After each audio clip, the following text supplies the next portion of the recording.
അപ്പോൾ ശ്രദ്ധിക്കുക, അടുത്ത് നമ്മൾ ഡിസ്കസ് ചെയ്യാൻ പോകുന്നത് പൊട്ടൻഷ്യോ മീറ്റർ ആണ്. അപ്പോൾ ഓൾറെഡി നമ്മൾ വീസ്റ്റേൺസ് ബ്രിഡ്ജ് പറഞ്ഞു, അതേപോലെ തന്നെ മീറ്റർ ബ്രിഡ്ജ് പറഞ്ഞു. അതിന് ശേഷം വരുന്നതാണ് എന്ത്? Potentiometer. പക്ഷേ മീറ്റർ ബ്രിഡ്ജിൽ 1 മീറ്റർ ലെങ്ത് ഉള്ള വയറുള്ളായിരുന്നു. പക്ഷേ ഇവിടെ എന്ത് ചെയ്യുന്നത് വെച്ചാൽ നമ്മുടെ ലാബിൽ നോക്കിക്കഴിഞ്ഞാൽ ഇതേപോലെ ഒരുപാട് വയേഴ്സ് ഇങ്ങനെ പാരലായിട്ട് കണക്ഷൻ ഇങ്ങനെ ചെയ്തിട്ടുണ്ടാവും. ഒരു വലിയൊരു വുഡിൻ്റെ ഒരു ബോർഡ് ഉണ്ടാവും. ആ ബോർഡിൻ്റെ അകത്ത് ഇങ്ങനെ വയേഴ്സ് പാരലായിട്ട് വെച്ചിട്ടുണ്ടാവും. ഏകദേശം ഒരു 10 റോ ഒക്കെ ഉണ്ടാവും. അപ്പോൾ ഇങ്ങനത്തെ ഒരു സംഭവത്തിന് നമ്മൾ എന്താ പറയുക? പൊട്ടൻഷ്യോ മീറ്റർ വയർ എന്ന് പറയാം. അപ്പോൾ ഇതാണ് നമ്മൾ ഇനി അടുത്ത് ചെയ്യാൻ പോകുന്നത്, പൊട്ടൻഷ്യോ മീറ്റർ. അപ്പോൾ ഈ പൊട്ടൻഷ്യോ മീറ്റർ എന്തിനാണ് ഉപയോഗിക്കുന്നതെന്ന് വെച്ച് കഴിഞ്ഞാൽ ഞാൻ എഴുതിയിട്ടുണ്ട്, to calculate EMF of a cell very accurately. അപ്പോൾ നിങ്ങളായുള്ള EMF അല്ലെങ്കിൽ പൊട്ടൻഷ്യൽ ഡിഫറൻസ് ഒക്കെ വളരെ അക്യുറേറ്റ് ആയിട്ട് മെഷർ ചെയ്യാനുള്ള ഒരു ഇൻസ്ട്രുമെൻ്റ് ആണ് ആര്? Potentiometer. അപ്പോൾ പൊട്ടൻഷ്യോ മീറ്ററിൻ്റെ പ്രിൻസിപ്പിൾ അല്ലെങ്കിൽ അതിൻ്റെ എയിം എന്താണെന്ന് വെച്ചാൽ to calculate EMF of a cell very accurately. അതിൻ്റെ കാരണം എന്താ വെച്ചാൽ working at null deflection method. ഈ പൊട്ടൻഷ്യോമീറ്റർ ഒക്കെ വർക്ക് ചെയ്യുന്നത് നൾ ഡിഫ്ലക്ഷൻ മെത്തേഡിലാണ്. എന്താണ് ഈ നൾ ഡിഫ്ലക്ഷൻ മെത്തേഡ് എന്ന് പറഞ്ഞാൽ? ആ സമയത്ത് ഗാൽവനോമീറ്ററിലെ റീഡിങ് 0 ആയിരിക്കും. അപ്പോൾ അതിനെ നമ്മൾ എന്താ പറയുക? Null deflection method. നമുക്കറിയാം, നമ്മൾ സാധാരണ നേരത്തെ ഞാൻ EMF എങ്ങനെയായിരുന്നു കണ്ടത്? ഇപ്പം നിങ്ങൾ ഇതേപോലത്തെ ഒരു സെല്ലുണ്ട് വിചാരിക്കുക. ഈ സെല്ലിൻ്റെ EMF എനിക്ക് കാണണമെന്നുണ്ടെങ്കിൽ എന്താണ് EMF എന്ന് പറഞ്ഞാൽ? സെല്ലിൻ്റെ പ്ലസിൻ്റെയും മൈനസിൻ്റെ ഇടയ്ക്കുള്ള പൊട്ടൻഷ്യൽ ഡിഫറൻസ് ആണ്. പക്ഷേ അതിലൂടെ ആര് പാസ് ചെയ്യാൻ പാടില്ല? കറണ്ട് പാസ് ചെയ്യാൻ പാടില്ല, അല്ലേ? അപ്പോൾ നമ്മൾ സാധാരണ ഒരു വോൾട്ട് മീറ്റർ ഇങ്ങനെ കണക്ട് ചെയ്യും, അല്ലേ? ഒരു വോൾട്ട് മീറ്റർ ഇങ്ങനെ പാരലായിട്ട് കണക്ട് ചെയ്യും. എന്നിട്ട് ഈ വോൾട്ട് മീറ്റർ കാണിക്കുന്ന റീഡിംഗ് ആയിരുന്നു നമ്മൾ EMF എടുത്തത്, ശരിയല്ലേ? പക്ഷേ ഇതിന് ചെറിയൊരു പ്രശ്നമുണ്ട്. എന്താണ് പ്രശ്നം എന്ന് വെച്ച് കഴിഞ്ഞാൽ ഈ വോൾട്ട് മീറ്ററിൻ്റെ റെസിസ്റ്റൻസ് എപ്പോഴും വളരെ കൂടുതലായിരിക്കും. അപ്പോൾ ഇതിലൂടെ കറണ്ട് പാസ് ചെയ്യാൻ പാടില്ല. കാരണം നമുക്കറിയാം EMF കിട്ടണമെങ്കിൽ ആ സർക്യൂട്ട് ഓപ്പൺ ആയിരിക്കണം. അപ്പം അങ്ങനെ വരണമെന്നുണ്ടെങ്കിൽ ഈ വോൾട്ട് മീറ്ററിൻ്റെ റെസിസ്റ്റൻസ് ഇൻഫിനിറ്റി ആവണം. വോൾട്ട് മീറ്ററിൻ്റെ റെസിസ്റ്റൻസ് ആരാവണം? ഇൻഫിനിറ്റി ആവണം. അപ്പം ഇതിൻ്റെ അകത്ത് കൂടെ ആര് പാസ് ചെയ്യൂല? കറണ്ട് പാസ് ചെയ്യൂല. അപ്പോഴാണ് നമുക്ക് എക്സാക്റ്റ് ആയിട്ട് EMF കിട്ടുക. പക്ഷെ നമുക്കൊരിക്കലും പ്രാക്ടിക്കലി ഇൻഫിനിറ്റ് റെസിസ്റ്റൻസ് ഉള്ള ഒരു വോൾട്ട് മീറ്റർ ഉണ്ടാക്കാൻ പറ്റൂല. നമ്മൾ കൺസ്ട്രക്ട് ചെയ്യുന്ന വോൾട്ട് മീറ്ററിൻ്റെ റെസിസ്റ്റൻസ് മാക്സിമം ആയിരിക്കും, പക്ഷെ ഒരിക്കലും എന്തല്ല? ഇൻഫിനിറ്റി അല്ല. അപ്പോൾ മാക്സിമം ആയതുകൊണ്ട് തന്നെ വളരെ ചെറിയ വളരെ വളരെ സ്മോൾ എമൗണ്ട് ഓഫ് കറണ്ട് ഏതിലൂടെ പാസ് ചെയ്യാം? വോൾട്ട് മീറ്ററിലൂടെ പാസ് ചെയ്യാം. അപ്പോൾ ഒരിക്കലും EMF അക്യുറേറ്റ് ആയിരിക്കില്ല, അല്ലേ? കാരണം EMF അക്യുറേറ്റ് ആവണമെങ്കിൽ ഓപ്പൺ ആയിരിക്കണം, അല്ലേ? പക്ഷെ സ്മോൾ എമൗണ്ട് കറണ്ട് പാസ് ചെയ്ത് കഴിഞ്ഞാൽ ചെറിയ വ്യത്യാസം സംഭവിക്കാം. ആരുപയോഗിച്ച് മെഷർ ചെയ്താൽ? വോൾട്ട് മീറ്റർ ഉപയോഗിച്ച് മെഷർ ചെയ്താൽ. അതുകൊണ്ട് തന്നെ വോൾട്ട് മീറ്റർ ഒരിക്കലും എന്തല്ല? വോൾട്ട് മീറ്റർ ഉപയോഗിച്ച് EMF മെഷർ ചെയ്യൽ അക്യുറേറ്റ് അല്ല. ഇതാണ് അതിൻ്റെ റീസൺ. പക്ഷേ നമുക്ക് ഇതേ സംഭവം ഈ EMF വളരെ അക്യുറേറ്റ് ആയിട്ട് ആരുപയോഗിച്ച് മെഷർ ചെയ്യാമെന്നാണ് പറയുന്നത്? പൊട്ടൻഷ്യോമീറ്റർ ഉപയോഗിച്ച് മെഷർ ചെയ്യാം. അതിൻ്റെ റീസൺ എന്താണെന്ന് വെച്ചാൽ പൊട്ടൻഷ്യോമീറ്റർ വർക്ക് ചെയ്യുന്നത് നൾ ഡിഫ്ലക്ഷൻ മെത്തേഡിലാണ്. അതിൻ്റെ അർത്ഥം എന്താണ്? ഗാൽവനോമീറ്ററിലെ റീഡിങ് 0 ആവും. ആ സമയത്ത് സർക്യൂട്ടിൽ നിന്ന് കറണ്ട് എടുക്കുന്നില്ല. സർക്യൂട്ടിൽ നിന്ന് കറണ്ട് എടുക്കുന്നില്ലെങ്കിൽ അത് ഓപ്പൺ സർക്യൂട്ടാണ്. അപ്പോൾ നിങ്ങൾക്ക് കിട്ടുന്ന റീഡിങ് അക്യുറേറ്റ് അല്ലേ? അപ്പോൾ അതുകൊണ്ട് തന്നെ വോൾട്ട് മീറ്ററിനെക്കാട്ടിയും അക്യുറേറ്റ് ആയിട്ട് EMF മെഷർ ചെയ്യുന്നതാണ് ആര്? Potentiometer. ക്ലിയർ? ഇനി ഞാൻ ഇയാളെ പ്രിൻസിപ്പിൾ പറയാം. പ്രിൻസിപ്പിൾ കുറച്ച് ലെങ്തിയാണ്, പക്ഷെ നമ്മൾ മാത്തമാറ്റിക്കലി എഴുതുമ്പോൾ അത് ഈസിയാണ്. പ്രിൻസിപ്പിൾ ആദ്യം എഴുതാം. വെൻ എ കോൺസ്റ്റന്റ് കറണ്ട്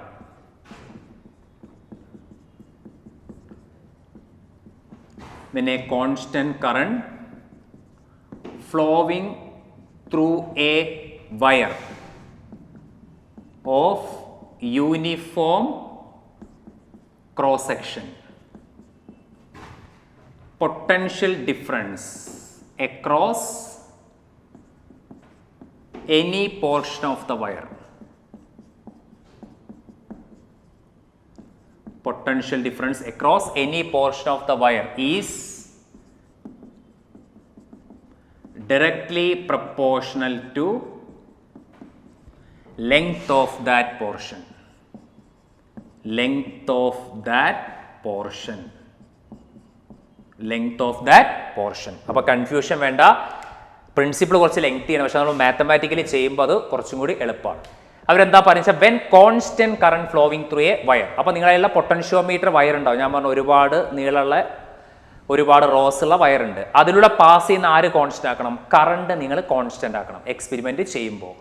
പിന്നെ ആ വയർ യൂണിഫോം ക്രോസ് സെക്ഷനും ആയിരിക്കും. യൂണിഫോം ക്രോസ് സെക്ഷൻ വയറും ആയിരിക്കും. അങ്ങനെ വന്നാൽ നിങ്ങൾ ഏതെങ്കിലും പോർഷൻ എടുത്തു കഴിഞ്ഞാൽ, ഇപ്പോൾ ആ വയർ ഇങ്ങനെ പോയിക്കൊണ്ടിരിക്കുകയാണ്, ഇങ്ങനെ പോകുന്ന ഈ പോർഷൻ എടുത്തു വിചാരിക്കുക.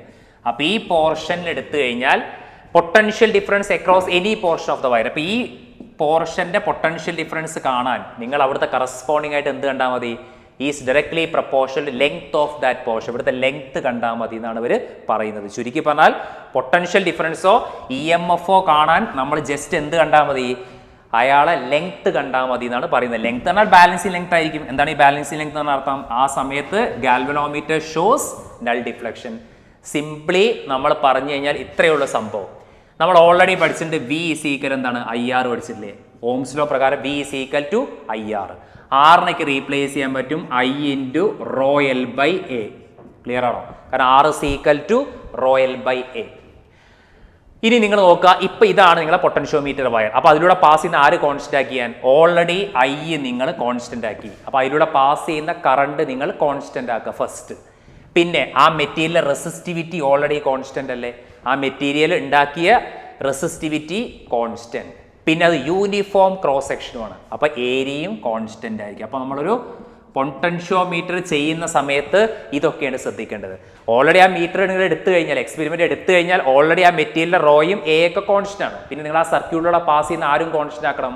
അതിലൂടെ പാസ് ചെയ്യുന്ന കറണ്ടും നിങ്ങൾ കോൺസ്റ്റന്റ് ആക്കുക. അപ്പൊ റോ IA കോൺസ്റ്റന്റ് ആയാൽ പിന്നെ V ആരെ മാത്രമേ ഡിപ്പെൻഡ് ചെയ്യുള്ളൂ? നോക്ക്, I പോയി, റോ പോയി, A പോയി, V പ്രപ്പോർഷണൽ ടു L. ഇതാണ് പൊട്ടൻഷ്യോമീറ്ററിന്റെ പ്രിൻസിപ്പിൾ. അപ്പൊ അതാണ് പറയുന്നത്, when a constant current flowing through a wire of uniform cross section, potential drop across any cross section of the wire is directly proportional to, potential difference is directly proportional to length of that portion. ഇങ്ങനെ സംഭവിക്കണമെങ്കിൽ ഐയും റോയും എയും എന്തായിരിക്കണം? Constant ആയിരിക്കണം. അപ്പോൾ ഇതാണ് പൊട്ടൻഷ്യോമീറ്ററിന്റെ principle. അപ്പോൾ നിങ്ങൾ വോൾട്ടേജോ open circuit ആണെങ്കിൽ EMF, ക്ലോസ്ഡ് സർക്യൂട്ട് ആണെങ്കിൽ വോൾട്ടേജ്, അത് കണ്ടുപിടിക്കാൻ ജസ്റ്റ് നിങ്ങൾ എന്ത് കണ്ടാൽ മതി? ആ പൊട്ടൻഷ്യോമീറ്ററിന്റെ ലെങ്ത്, ബാലൻസിങ് ലെങ്ത് കണ്ടാൽ മതി. ക്ലിയർ? അപ്പോൾ ഇയാളെ റീപ്ലേസ് ചെയ്യുന്ന ഒരു കോൺസ്റ്റന്റ് വരും, V = K × L എന്ന് പറയും. V = K × L. ഈ Kനെ നമ്മൾ സാധാരണ പൊട്ടൻഷ്യൽ ഗ്രേഡിയന്റ് എന്ന് പറയും. K നമ്മൾ പറഞ്ഞ പേരെന്താണ്? Potential gradient. ഒരു കോൺസ്റ്റന്റ് ആണ് പൊട്ടൻഷ്യൽ ഗ്രേഡിയന്റ്. അപ്പോൾ അതെങ്ങനെ കണ്ടുപിടിക്കുക? പൊട്ടൻഷ്യൽ K = V/L ആണ്. അപ്പോൾ ശ്രദ്ധിക്കുക. അപ്പോൾ ഇയാൾ SI യൂണിറ്റ് എന്ത് വരും? SI യൂണിറ്റ് എന്നാൽ വോൾട്ട് പെർ മീറ്റർ വരും. ശ്രദ്ധിക്കുക, കാരണം പൊട്ടൻഷ്യൽ ഡിഫറൻസിന്റെ unit volt, length metre. So SI unit volt per metre. അപ്പോൾ K = V/L ആണ്. അപ്പോൾ ഇതാണ് പൊട്ടൻഷ്യൽ ഗ്രേഡിയന്റ് എന്ന് പറഞ്ഞ സംഭവം. ക്ലിയർ? അപ്പോൾ അതേപോലെ തന്നെ V പ്രപ്പോർഷണൽ ടു L ആണ്. അപ്പോൾ നമ്മൾ Vയും Lഉം നമ്മളൊരു ഗ്രാഫ് വരച്ചാൽ ഗ്രാഫിന്റെ ഷേപ്പ് ഒരു സ്ട്രെയിറ്റ് ലൈൻ ആയിരിക്കും. കാരണം V പ്രപ്പോർഷണൽ ടു ആരാണ്? L ആണ്. അപ്പോൾ നമുക്ക് ഇതിന്റെ സ്ലോപ്പ് കണ്ടു കഴിഞ്ഞാൽ, സ്ലോപ്പ് എന്ന് പറഞ്ഞാൽ V/L കണ്ടു കഴിഞ്ഞാൽ നിങ്ങൾക്ക് പൊട്ടൻഷ്യൽ ഗ്രേഡിയന്റ് കിട്ടും. അപ്പോൾ ഇയാളുടെ സ്ലോപ്പ് ആരായിരിക്കും? സ്ലോപ്പ് = K ആയിരിക്കും, പൊട്ടൻഷ്യൽ ഗ്രേഡിയന്റ്. ക്ലിയർ? അപ്പോൾ EMF വളരെ അക്യുറേറ്റ് ആയിട്ട് കാണാനുള്ള ഒരു മെത്തേഡിനെ നമ്മൾ എന്ത് പറയാ? പൊട്ടൻഷ്യോമീറ്റർ. അപ്പോൾ നമുക്കിനി ഈ യൂണിറ്റിൽ പഠിക്കാനുള്ളത് പൊട്ടൻഷ്യോമീറ്ററിന്റെ 2 അപ്ലിക്കേഷൻസ് ആണ്. പൊട്ടൻഷ്യോമീറ്ററിന്റെ 2 അപ്ലിക്കേഷൻസ് ആണ് നമുക്കിവിടെ പഠിക്കാനുള്ളത്. പൊട്ടൻഷ്യോമീറ്ററിന്റെ 2 അപ്ലിക്കേഷൻസ്. അപ്പോൾ അതിൽ ആദ്യത്തെ അപ്ലിക്കേഷൻ എന്താ വെച്ചാൽ to compare the EMF of 2 cells. അപ്പോൾ 2 സെല്ല് എന്നിട്ട് അവരെന്ത് കമ്പയർ ചെയ്യാൻ വേണ്ടിയിട്ടാണ്? 2 സെല്ല് എന്ന് കഴിഞ്ഞാൽ അവരെ EMF നമുക്ക് എന്ത് ചെയ്യാൻ പറ്റും? പൊട്ടൻഷ്യോമീറ്റർ ഉപയോഗിച്ച് കമ്പയർ ചെയ്യാൻ പറ്റും. ക്ലിയർ? അപ്പോൾ എപ്പോഴും നിങ്ങൾ ശ്രദ്ധിക്കുക, ഒരു പൊട്ടൻഷ്യോമീറ്റർ എക്സ്പെരിമെന്റ് ചെയ്യുമ്പോൾ അയാൾക്ക് 2 സർക്യൂട്ട് ഉണ്ടായിരിക്കും. പ്രൈമറി സർക്യൂട്ടും ഉണ്ടാവും, അതേപോലെ തന്നെ സെക്കൻഡറി സർക്യൂട്ട് ഉണ്ടാവും. ശ്രദ്ധിക്കുക, നമ്മളൊരു പൊട്ടൻഷ്യോമീറ്റർ ഏത് എക്സ്പെരിമെന്റ് ചെയ്താലും അതിന് എപ്പോഴും 2 സർക്യൂട്ട് ഉണ്ടാവും. ഒന്ന് നമ്മൾ പ്രൈമറി സർക്യൂട്ട് എന്ന് പറയും, അടുത്തതിന് നമ്മൾ എന്തെന്ന് പറയും? സെക്കൻഡറി സർക്യൂട്ട് എന്ന് പറയും. ഇനിയിപ്പോൾ പ്രൈമറി സർക്യൂട്ട് പ്രത്യേകിച്ച് ഒരു മാറ്റം സംഭവിക്കുക. നിങ്ങൾ EMF കമ്പയർ ചെയ്യുകയാണെങ്കിൽ ശരി, നമുക്ക് ഇനി അടുത്തത് ഇന്റേണൽ റെസിസ്റ്റൻസ് കണ്ടുപിടിക്കാനാണ്. ഏത് എക്സ്പെരിമെന്റ് ചെയ്യുമ്പോഴും ഈ പ്രൈമറി സർക്യൂട്ടിന് ഒരു മാറ്റവും ഉണ്ടാവില്ല. പക്ഷെ ആര് മാറും? സെക്കൻഡറി സർക്യൂട്ട് ചേഞ്ച് ചെയ്തുകൊണ്ടേയിരിക്കും. ക്ലിയർ? അപ്പോൾ നമ്മൾ ആദ്യം എന്ത് ചെയ്യാ? To compare the EMF of 2 cells. അപ്പോൾ ഞാൻ ആദ്യം അതിന്റെ സർക്യൂട്ട് ഡയഗ്രാം വരയ്ക്കാം. അപ്പോൾ സർക്യൂട്ട് ഡയഗ്രാം എന്താണെന്ന് വെച്ച് കഴിഞ്ഞാൽ ഇങ്ങനെയാണ് നമ്മൾ സാധാരണ വയർ കാണിക്കാറ്. ഇതിൽ ഒരുപാട് ലെങ്ത് ഉണ്ടായിരിക്കും. നമ്മൾ എളുപ്പത്തിന് വേണ്ടി 2 റോയെ കാണിക്കുന്നുള്ളൂ. അപ്പോൾ ഈ പോയിന്റ് നമ്മൾ എ എന്ന് എടുക്കും, അതേപോലെ തന്നെ ഈ എൻഡ് നമ്മൾ ബി എടുക്കും, എയും ബിയും. ക്ലിയർ? ഇനി അതേപോലെ തന്നെ ഈ എ എന്ന് പറഞ്ഞ പോർഷന് നമ്മൾ എന്ത് ചെയ്യുന്നത് വെച്ച് കഴിഞ്ഞാൽ, ഈ എ എന്ന് പറഞ്ഞ പോർഷൻ എന്നാണ് ഞാൻ സാധാരണ, ഇതാണ് നമ്മളെ ഇ പി എന്ന് പറയും. ഇ പി എന്ന് പറഞ്ഞാൽ പ്രൈമറി വോൾട്ടേജ് അല്ലെങ്കിൽ ഇ എം എഫ്. കാരണം ഇതൊരു പ്രൈമറി സർക്യൂട്ടാണ്. ഇവിടെ സ്വാഭാവികമായിട്ട് എന്തുണ്ടായിരിക്കും? ഒരു കീ ഉണ്ടായിരിക്കും. ഇത് കെ പി എന്ന് പറഞ്ഞാൽ പ്രൈമറിയിലെ കീ ആയതുകൊണ്ടാണ്. പിന്നെ നമ്മൾ ഇതിലൂടെ പാസ് ചെയ്യുന്ന കറണ്ട് അറിയാൻ ഇവിടെ ഒരു അമ്മീറ്റർ കണക്ട് ചെയ്യും. പിന്നെ ഇവിടെ ഇങ്ങനെ ഒരു സംഭവം വരും. ഇതിന് നമ്മൾ സാധനം RH എന്ന് പറയാം. RH എന്ന് പറഞ്ഞാൽ റിയോസ്റ്റാറ്റ് ആണ്. ഞാൻ പറയാം എന്താണ് സംഭവം എന്ന്. RH rheostat. അപ്പോൾ ഇതാണ് പ്രൈമറി സർക്യൂട്ട്. അപ്പോൾ ശ്രദ്ധിക്കുക, ഈ പ്രൈമറി സർക്യൂട്ട് എന്താണെന്ന് വെച്ചാൽ ഈ എ ബി എന്ന് പറഞ്ഞാണ് പൊട്ടൻഷ്യോമീറ്റർ വയർ. അപ്പോൾ എ ബി എന്ന് പറഞ്ഞാൽ ഈ പ്രൈമറി സർക്യൂട്ടിലുള്ള സംഭവമാണ് ഒന്ന് എ ബി എന്താണ്? Potentiometer wire. ആ പൊട്ടൻഷ്യോമീറ്റർ വയറാണ്. അതൊരു 100 മീറ്റർ അല്ല, ഒരുപാട് ലെങ്ത് ഉണ്ടായിരിക്കും, ഇങ്ങനെ ഒരുപാട് ലെങ്ത്. പിന്നെ ഈ പ്രൈമറി സർക്യൂട്ടിൽ എന്തൊക്കെയുള്ളത്? ഒരു ഇ പി ഉണ്ട്. ഇ പി എന്താണ്? ഇ പി എന്ന് പറഞ്ഞത് പ്രൈമറി സർക്യൂട്ടിലെ സെല്ലാണ്. Primary cell. പിന്നെ അവിടെ ഒരു കീ ഉണ്ട്, കെ പി എന്ന് പറയുന്നത് ഇവിടുത്തെ കീ ആണ്. പ്രൈമറി സർക്യൂട്ടിലെ കീ ആണ്. പ്രൈമറി സർക്യൂട്ടിലെ കീ. ഇതാണ് പ്രൈമറി സർക്യൂട്ടിലെ സംഭവം. അപ്പോൾ ഓരോന്ന് എഴുതുക. പ്രൈമറി സർക്യൂട്ടിലെ ഇ പി, കെ പി. പിന്നെ ഇവിടെ എന്തുണ്ട്? ഒരു എ ഉണ്ട്, അമ്മീറ്റർ ഉണ്ട്. പ്രൈമറി സർക്യൂട്ടിലൊരു അമ്മീറ്റർ ഉണ്ട്. ക്ലിയർ? പിന്നെ RH ഉണ്ട്. ഈ RH എന്താണ്? RH നമ്മൾ സാധാരണ റിയോസ്റ്റാറ്റ് എന്ന് പറഞ്ഞ സംഭവം. റിയോസ്റ്റാറ്റ്. അപ്പോൾ RH എന്ന് പറഞ്ഞതാണ് റിയോസ്റ്റാറ്റ്. ഈ റിയോസ്റ്റാറ്റ് എന്താണെന്ന് വെച്ചാൽ അപ്പോൾ ഇതേപോലെ സ്ലൈഡ് ചെയ്യാൻ പറ്റിയൊരു സംഭവം. നമ്മുടെ ലാബിൽ പോയാലേ മനസ്സിലാവുള്ളൂ. ഇതേപോലത്തെ ഒരു സിലിണ്ട്രിക്കൽ ഷേപ്പ് ഉണ്ടാവും, മുകളിലൊരു സാധനം അങ്ങോട്ടും ഇങ്ങോട്ടും സ്ലൈഡ് ചെയ്യുക. അപ്പോൾ ഈ റിയോസ്റ്റാറ്റ് എന്തിനാന്ന് വെച്ച് കഴിഞ്ഞാൽ റെസിസ്റ്റൻസ് മാറ്റാൻ വേണ്ടിയിട്ടാണ്. നമുക്കറിയാം ഈ സർക്യൂട്ടിലൂടെ ഫ്ലോ ചെയ്യുന്ന കറണ്ട് കോൺസ്റ്റന്റ് ആക്കണം. അപ്പോൾ ഈ റിയോസ്റ്റാറ്റ് അങ്ങോട്ടും ഇങ്ങോട്ടും ഇങ്ങനെ അഡ്ജസ്റ്റ് ചെയ്തിട്ടാണ് കറണ്ട് കോൺസ്റ്റന്റ് ആക്കുക. അപ്പോൾ അതിന് വേണ്ടിയിട്ടാണ് റിയോസ്റ്റാറ്റ്. നമ്മൾ നേരത്തെ റെസിസ്റ്റൻസ് ബോക്സ് എടുത്തിരുന്നു, അത് വേറെയാണ്. കാരണം റിയോസ്റ്റാറ്റ് എന്താ വെച്ചാൽ നമുക്ക് അങ്ങോട്ടും ഇങ്ങോട്ടും നീക്കുമ്പോൾ റെസിസ്റ്റൻസ് മാറും, അപ്പോൾ കറണ്ടും മാറും. പക്ഷെ എത്രയാണ് മാറ്റിയെന്ന് നമുക്ക് അറിയാൻ പറ്റില്ല. കാരണം റെസിസ്റ്റൻസ് അങ്ങോട്ടും ഇങ്ങോട്ടും നീക്കുമ്പോൾ റെസിസ്റ്റൻസ് മാറുന്നുണ്ട്, പക്ഷെ എത്ര റെസിസ്റ്റൻസ് ആണ് മാറ്റിയതെന്ന് നിങ്ങൾക്ക് അറിയാൻ പറ്റില്ല. ശരിയല്ലേ? പക്ഷെ റെസിസ്റ്റൻസ് ബോക്സ് ആണെങ്കിൽ ഇങ്ങനെ എടുക്കുമ്പോൾ നമുക്ക് അറിയാൻ പറ്റും എത്ര വാല്യൂസ് ആണ് ചേഞ്ച് ചെയ്യുന്നത്. അത്രേ വ്യത്യാസമുള്ളൂ.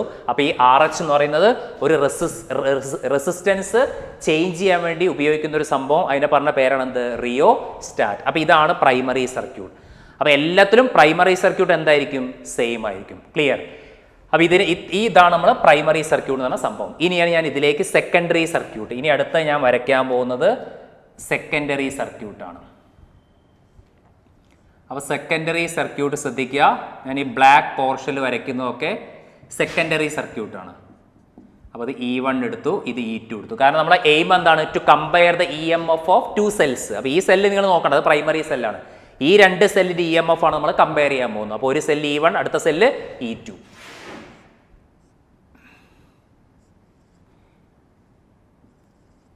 ഇനി ഞാനിവിടെ 1, 2, 3 എന്നെടുത്തു. എന്നിട്ട് ഇവിടെ ഒരു ഗാൽവനോമീറ്റർ എടുത്തു. ഇത് ജോക്കി J1 എടുത്തു. അടുത്ത അതേപോലെ തന്നെ കറസ്പോണ്ടിങ് ആയിട്ട് നമ്മൾ എന്തെടുത്തു? J2 എടുത്തു. അപ്പോൾ ശ്രദ്ധിക്കുക, ഇതെന്താണ്? ഇതാണ് ഇപ്പോൾ സെക്കൻഡറി സർക്യൂട്ട് എന്ന് പറഞ്ഞ സംഭവം. അപ്പോൾ സെക്കൻഡറി സർക്യൂട്ടിൽ എന്തൊക്കെയുള്ളത്? 2 സെൽസ് ഉണ്ട് അല്ലേ? 2 സെൽസ് ഉണ്ട്. E1 ഉം E2. E1, E2 എന്ന് പറഞ്ഞാൽ 2 സെൽസ് ഉണ്ട് സെക്കൻഡറിയിൽ. പിന്നെ ഇതിന് നമ്മളൊരു കീ എന്നാ പറയാം. ഈ 1, 2, 3 എന്ന് പറഞ്ഞ സംഭവം എന്താണ്? ഒരു കീ സിസ്റ്റമാണ്. 1, 2, 3 എന്ന് പറഞ്ഞ സംഭവം എന്താണ്? ഒരു കീ സിസ്റ്റം. 6 വേ കീ എന്നൊക്കെ ഒരേ സമയം നമുക്ക് ഒരുപാട് കണക്ഷൻ കൊടുക്കാം. ഇവിടെയൊക്കെ ഒറ്റ കീയേ ഉള്ളൂ, സിംഗിൾ കണക്ഷനാണ്. ഇതൊക്കെ സിംഗിൾ കണക്ഷനാണ്. ഇതെന്ത് ചെയ്യാന്ന് വെച്ചാൽ ഒരേ സമയം നമുക്ക് 2, 3 കണക്ട് ചെയ്യാൻ പറ്റും. അതിന് നമ്മൾ 6 വേ കീ എന്നൊക്കെ പറയാറുണ്ട്. കീ സിസ്റ്റം എന്ന് തൽക്കാലം എടുത്താൽ മതി. 1, 2, 3 അല്ലേ? പിന്നെ G നമുക്കറിയാം. എന്താണ് G എന്ന് പറഞ്ഞു കഴിഞ്ഞാൽ ഗാൽവനോമീറ്റർ. J നമുക്കറിയാം എന്താണ്? ജോക്കി. കാരണം അത് ഉപയോഗിച്ചിട്ട് നമ്മൾ എന്ത് ചെയ്യുന്നത്? ഇത് ഈ സാധനം ഇങ്ങനെ നീക്കും. ഈ A മുതൽ B വരെ നമ്മൾ ഇങ്ങനെ നീക്കും. അപ്പോൾ ഏതെങ്കിലും ഒരു പോയിന്റിലാണ് ഗാൽവനോമീറ്ററിലെ റീഡിംഗ് ആരാവുക? 0 ആവുക. അതിന് നമ്മൾ നൾ ഡിഫ്ലക്ഷൻ. അപ്പോൾ ഇത്രയും കാര്യങ്ങൾ നോക്കി വെക്കുക. കാരണം ഇതൊക്കെയാണ് ഈ 2 സംഭവങ്ങൾക്ക് ചെയ്യാനുള്ളത്, പ്രൈമറി സർക്യൂട്ടും സെക്കൻഡറി സർക്യൂട്ടും. ക്ലിയർ?